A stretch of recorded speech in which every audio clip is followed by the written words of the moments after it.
황혼의 균열 30년 결혼 생활에 드리운 어둠과 숨겨진 끝. 어둠이 일찌감치 스며든 저녁 거실의 낡은 벽시계는 이미 8시 17분을 가리키고 있었다. 오래된 아파트, 세월의 흔적이 묻어나는 거실. 소파에 깊숙이 기대앉은 김영호 65는 창밖의 가로등 불빛만을 멍하니 응시하고 있었다. 불빛은 어쩐지 쓸쓸했고 그의 그림자는 길게 늘어져 있었다. 그의 곁 30년의 결혼 생활을 함께 해온 아내 박미경 63은 마치 존재하지 않는 사람처럼 조용했다. 그녀는 손에 쥔 TV 리모컨으로 뉴스 채널을 무심코 습관적으로 넘기고 있었다. 화면에서 흘러나오는 기자들의 목소리만이 방 안을 채웠고 둘 사이에는 30년 동안 사랑과 미움, 책임감으로 덧칠되며 쌓인 이제는 견고해지기까지 한 익숙하고 무거운 침묵이 내려앉아 있었다. 30년 전 젊은 날의 열정으로 시작된 결혼이었다. 셋의 자녀를 낳아 기르며 보낸 세월은 그들의 젊음을 통째로 갈아 넣은 시간이었다. 이제 그들은 가족이라는 이름, 그리고 부모라는 굴레로 간신히 연결된 유일한 끈이었다. 젊었을 적에 짜릿했던 로맨스는 이미 먼지처럼 사라진 지 오래였고, 최근 몇 년간은 자녀들의 결혼식 이야기나 손주들의 사진을 자랑하는 대화가 그들 관계의 전부였다. 그러나 막내 아들마저 취업 후 독립해 집을 떠난 뒤, 그마저도 메마른 모래처럼 흩어져 버렸다. 영호의 마음속에는 설명할 수 없는 공허함, 그리고 이 넓은 집에서 나는 누구인가 하는 존재론적 고독감이 스멀스멀 피어올랐다. 그는 아내와의 연결이 완전히 끊어져 버렸음을 예감했다. 미경아. 영호가 30년 전 신혼 때처럼 부드럽지만 조심스러운 목소리로 아내를 불렀다. 미경은 대답 대신 리모컨으로 채널만 휙 바꾸었다. 영호는 용기를 내어 그녀의 손등에 자신의 주름진 손을 포개려 했지만 미경은 그 의도를 알아차린 듯 자연스럽게 몸을 움직여 팔을 뺐다. 오늘 피곤해서 그래, 영호 씨. 그냥 좀 쉬자. 그녀의 목소리에는 짜증이나 분노 대신 모든 것을 체념한 듯한 무관심이 배어 있었다. 그것은 분노보다 더 치명적인 독이었다. 또다시 그 피곤하다는 핑계였다. 영호는 속으로 깊고 긴 한숨을 삼켰다. 그의 머릿속에서는 수많은 자책과 의문이 교차했다. 내가 남편으로서 그녀의 젊음을 빼앗았나, 아니면 그녀가 나를 더 이상 남자로 보지 않는 건가. 60대 중반에 접어든 그에게 이 결혼 생활은 더 이상 따뜻한 보금자리가 아니라 관성이 지배하는 습관적인 동거일 뿐이었다. 미경아, 우리 자식들 다 떠나서 우리 둘만 남았잖아. 이제 우리 둘이서라도 뭐라도 다시 시작해볼까? 주말에 가까운 곳으로 산책이라도. 영호의 목소리에는 늦었지만 다시 관계를 회복하고 싶은 간절함이 절절하게 스며들었다. 미경은 마침내 리모컨을 소파 옆 탁자에 내려놓았다. 그리고 영호 쪽으로 몸을 돌려 남편을 쳐다봤다. 그녀의 눈빛은 오래된 가을 낙엽처럼 건조하고 바스락거렸다. 영호 씨, 솔직히 말할게. 나도 사람인데 30년 동안 매일 당신이랑 붙어 있으니 숨이 막혀. 자식들 키우느라 의무감으로 버텼던 거지. 이제는 각자 편하게 살자. 미경의 말은 놀랄 만큼 차분했고 그 안에는 30년의 세월이 빚어낸 엄청난 피로가 고스란히 담겨 있었다. 그녀의 버텼다는 표현은 영호의 심장에 비수처럼 박혔다. 요즘 노인들 다 그러잖아. 동호회 가서 친구들 만나고 여행도 다니고. 나도 내 인생 찾을 거야. 당신도 그러고. 영호는 순간 멍해졌다. 편하게 산다? 그게 도대체 무슨 소리야? 그의 머릿속에서 30년의 결혼 생활, 손을 잡고 공원 산책하던 풋풋한 날들, 자녀들 교육비로 밤새워 맞벌이하며 고생했던 세월이 슬라이드처럼 빠르게 스치고 지나갔다. 이제 그녀는 그 모든 시간을 버틴 시간으로 치부하며 부정하는 듯 했다. 우리 부부잖아, 미경아. 30년 부부인데 이제 와서 각자. 영호가 떨리는 목소리로 반박하려 하자 미경이 깊은 한숨을 쉬며 최종적인 선언을 했다. 부부. 그게 뭐가 달라. 이제 와서 무슨 로맨스를 기대해. 그냥 이혼하자. 나도 당신도 자유로워질 테니까. 이젠 내 삶을 살고 싶어. 영호는 자신의 귀를 의심했다. 30년의 결혼이 그 모든 추억과 의무가 이렇게 가벼운 말 한마디로 종결될 수 있단 말인가. 미경은 아무렇지 않은 듯 다시 TV를 켜고 채널을 넘겼다. 그 태어남이 영호에게는 벼락 같은 충격과 더 큰 모멸감이었다. 그는 무거운 몸을 이끌고 소파에서 일어나 자신의 방으로 걸어 들어갔다. 문을 닫는 순간 그의 가슴은 텅 비고 산산조각 나는 기분이었다. 내 황혼이, 내 인생이 이렇게 끝나는 건가? 분노와 절망, 그리고 깊은 배신감이 그의 마음을 무자비하게 파고들었다. 그날 밤 잠들지 못한 영호의 머릿속에 아내에 대한 의심의 씨앗이 마침내 싹트기 시작했다. 그녀는 왜 이토록 단호하게 자유를 외치는가? 이혼하자는 미경의 선언 이후 영호의 일상은 견딜 수 없는 무미건조함으로 가득 찼다. 미경은 여전히 집안일을 했지만 그 움직임에는 더 이상 가족을 위한 따뜻한 애정이나 책임감이 없었다. 그녀의 변화는 미묘했지만 영호의 의심 어린 눈에는 너무나도 선명했다. 예전에는 자녀들과 손주들 이야기를 하며 웃던 그녀가 이제는 거실 한 구석에서 스마트폰으로 시니어 동호회 모임을 확인하며 혼자 환하게 미소 짓는 모습이 자주 포착되었다. 그녀의 옷차림도 확연히 달라졌다. 집에서만 입던 헐거운 면 티셔츠와 트레이닝복 대신 몸의 선을 살짝 드러내는 세련된 블라우스와 잘 재단된 바지를 입고 외출 준비를 했다. 그녀는 거울 앞에서 평소보다 훨씬 긴 시간을 보냈다. 오늘 동호회 가요, 영호 씨. 늦을 거예요. 미경의 외출은 점점 잦아졌고 귀가 시간은 밤 10시를 넘어 밤 11시에 이르기 일쑤였다. 영호는 불안에 휩싸였다.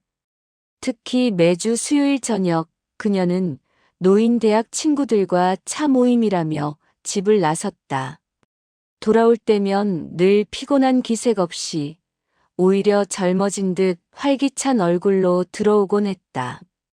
가끔 코끝에 스치는 낯선 향수 냄새, 혹은 방으로 들어간 후 들려오는 웃음소리가 새어나오는 긴 전화통화가 영호의 의심을 긁었다.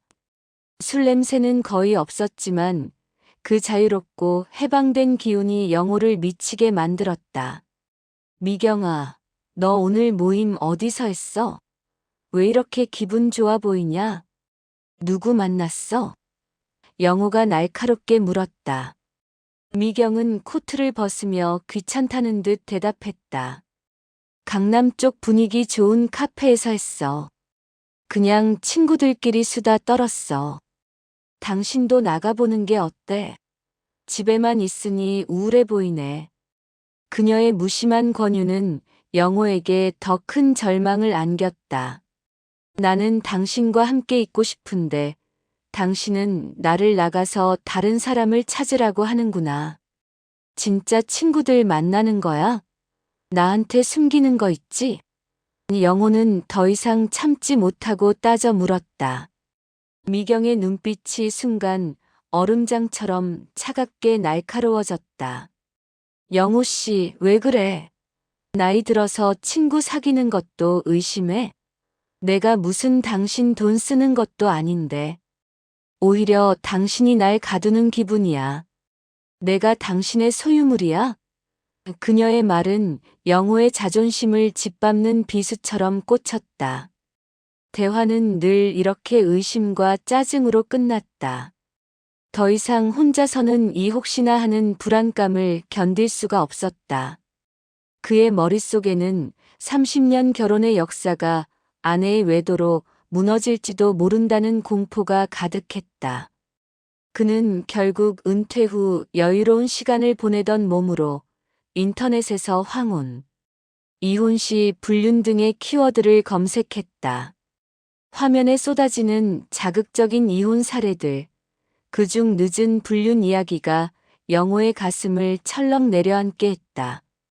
결국 그는 용기를 내어 회사 후배에게서 들었던 사설 상담소를 찾아갔다. 그의 심정은 절박했다. 부부관계 상담부터. 아니, 미행 같은 거 가능할까요? 입 밖으로 나온 말이 스스로를 놀라게 했지만 돌이킬 수는 없었다. 상담소 직원은 놀랍도록 담담했다. 황혼 이혼 상담 많아요. 요즘 60대 이상 이혼율이 급증하고 있거든요. 배우자의 외도는 흔한 이유 중 하나입니다. 비용은 초기 200만 원. 영호는 망설였다. 그 돈은 손주들에게 줄 용돈으로 따로 모아두었던 돈이었다. 하지만 이 의혹을 풀지 못하고 이대로 살다가는 자신이 먼저 미쳐버릴 것 같았다. 그는 이를 악물고 결심했다. 알겠습니다. 오늘부터 시작해주세요. 오늘 수요일입니다. 그는 돈을 이체했고 그의 결혼 생활은 공식적으로 조사 단계에 들어섰다. 사설 상담소의 첫 보고는 영호에게 충격 그 자체였다. 미경은 노인 대학 친구들이라고 했던 모임이 아니었다. 그녀는 강남역 근처 분위기 좋은 카페에서 친구가 아닌 옛 동창인 남자와 만났다.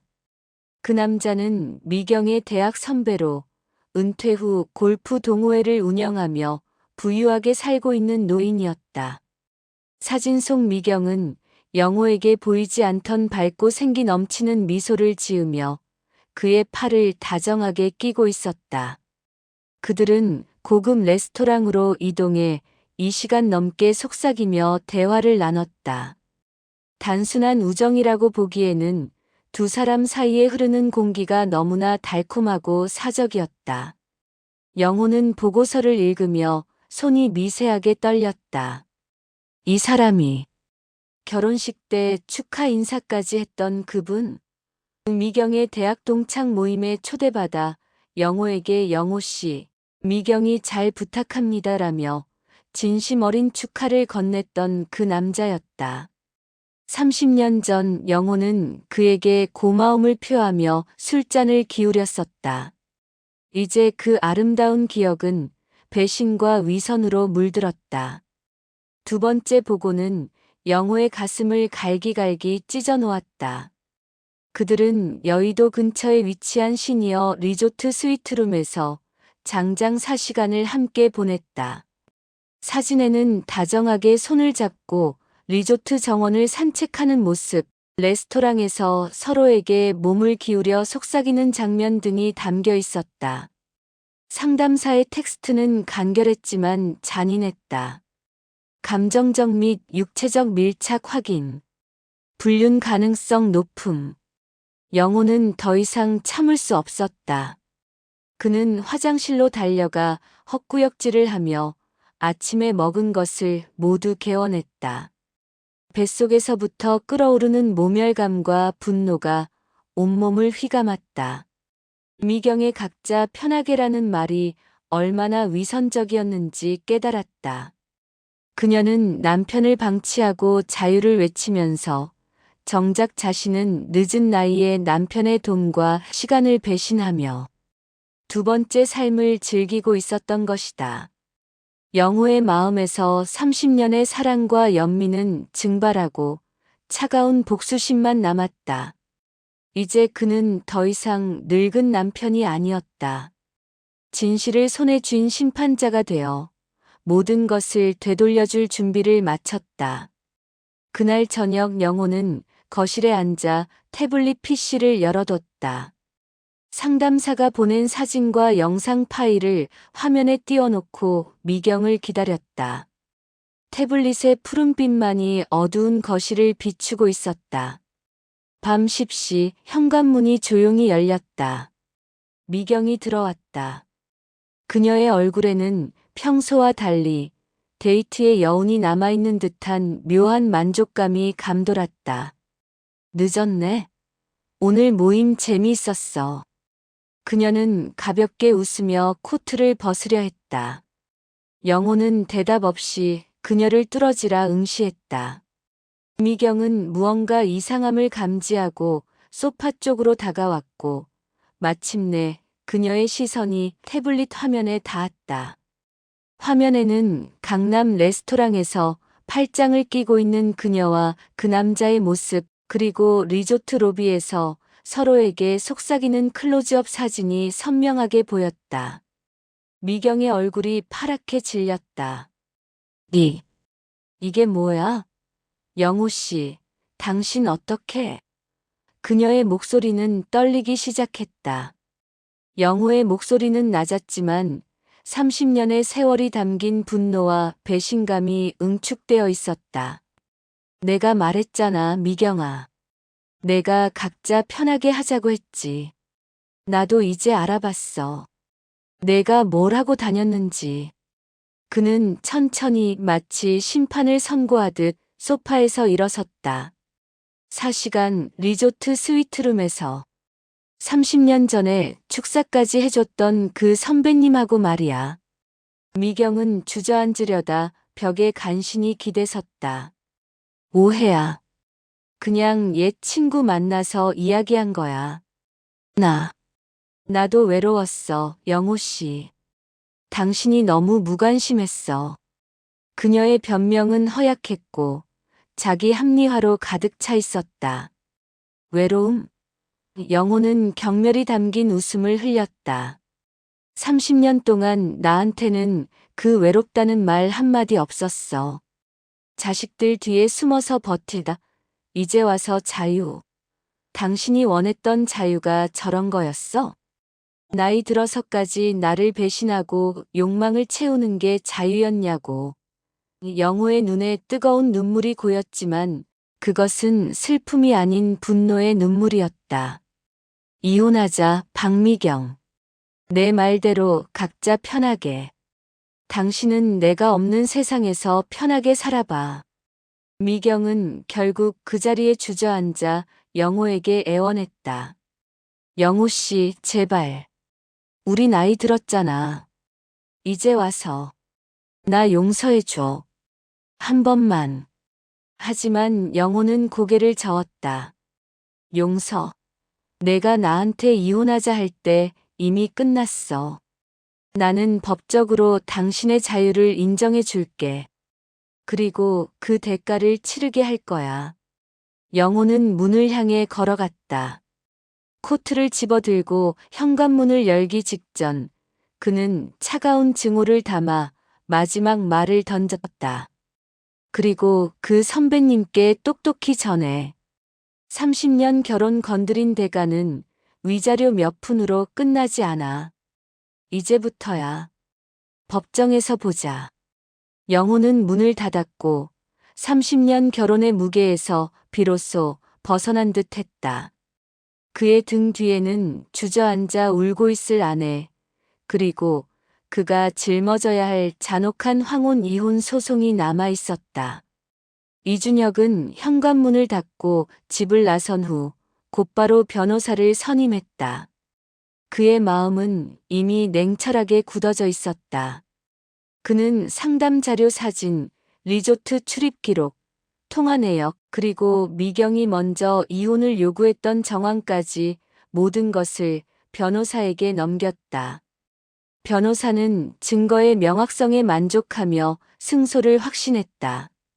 고객님, 증거가 명확합니다. 아내분이 유책 배우자로 인정받기 쉽고 재산 분할에서도 유리할 겁니다. 황혼 이혼 사례처럼 고객님의 기여도가 높은 퇴직금 분할도 적극적으로 청구하겠습니다. 소송이 시작되자 미경은 매일같이 영호에게 전화와 문자를 보내며 매달렸다. 영호 씨, 나 잘못했어. 우리 다시 시작하자. 자식들 보기도 부끄럽지 않아? 하지만 영호의 마음은 이미 굳게 닫혀 있었다. 그녀의 사과에는 진심 어린 후회 대신 자신이 누리던 생활을 잃을지도 모른다는 공포만이 느껴졌다.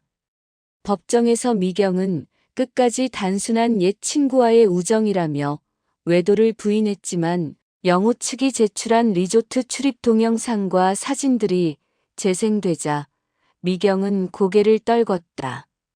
그녀의 변호사조차 더 이상 방어할 수 없음을 인정하고 포기했다. 상대 남자 상간자도 소환됐다. 그는 처음에는 박미경 씨가 유부녀인 줄 몰랐다는 뻔뻔한 변명을 했으나 두 사람이 주고받은 통화 기록과 모임 사진이 공개되자 결국 그의 거짓말은 산산조각 났다. 몇 달에 걸친 고통스러운 법정 싸움 끝에 마침내 판결이 내려졌다. 재판부는 아내 박미경의 혼인관계 파탄의 중대 사유를 명확히 인정해 영호의 이혼 청구를 인용했다. 재산 분할에서는 자녀 양육 과정에서의 영호의 경제적 기여도를 높이 인정받았고 영호의 퇴직금 70%를 분할하지 않아도 된다는 판결이 나왔다. 또한 재판부는 유책 배우자인 미경에게 위자료 5천만 원을 상간자, 남자에게는 영호에게 7천만 원을 지급하라는 명령을 확정했다. 영호는 모든 것을 되찾았고 냉정한 법의 심판대 위에서 30년간 잃었던 존엄성을 되찾을 수 있었다. 소송 후 영호는 작은 원룸으로 이사해 새로운 삶을 시작했다. 그는 시니어 동호회에 가입했고 손주들을 더 자주 만났다. 받은 위자료는 노후 준비 자금으로 활용했다. 마음의 앙금은 여전히 남아 있었지만 법의 심판이 그에게 큰 위안이 되었다. 반면 미경의 삶은 완전히 무너졌다. 유책 배우자로 낙인 찍힌 그녀는 동네 시니어 동호회와 친구들 사이에서 소문에 시달렸다. 결국 그녀는 모든 모임에서 떠나야 했고 고립되었다. 경제적 압박은 더욱 치명적이었다. 위자료 지급과 재산 분할에서 불리한 판정을 받은 탓에 그녀는 살고 있던 30년 된 아파트를 팔아치워야 했다. 상간자 남자와의 관계는 소송 과정에서 서로에게 책임을 전가하며 이미 추악하게 파탄났다. 미경은 이제 의지할 곳도 없이 과거의 호화로운 생활을 뒤로한 채 작은 스튜디오에서 홀로 지내는 신세가 되었다. 과거의 여유로운 모임과 해외여행은 사라지고 싼값의 끼니와 끝없는 외로움만이 그녀의 황혼을 채웠다. 가끔 영호의 귀에 들려오는 소식은 늘 비슷했다. 박미경 씨, 예전 모습이 아니더라. 많이 쇠약해졌대요. 고생 많아. 영호는 그 소문을 들을 때마다 그녀가 자신에게 했던 차가운 말, 각자 편하게 살자는 말을 떠올렸다. 그녀는 30년 결혼의 신뢰를 짓밟고 자신의 욕망을 채우려 했지만 결국 모든 것을 잃고 가장 비참한 방식으로 혼자 그 대가를 치러야 하는 냉혹한 현실 속에 던져졌다. 영호는 고개를 끄덕였다. 이것이야말로 법이 아닌 삶의 공정한 심판이었다. 30년의 결혼은 비록 황혼의 균열로 끝났지만 영호에게는 늦었지만 찬란한 자유가 비로소 시작된 순간이었다.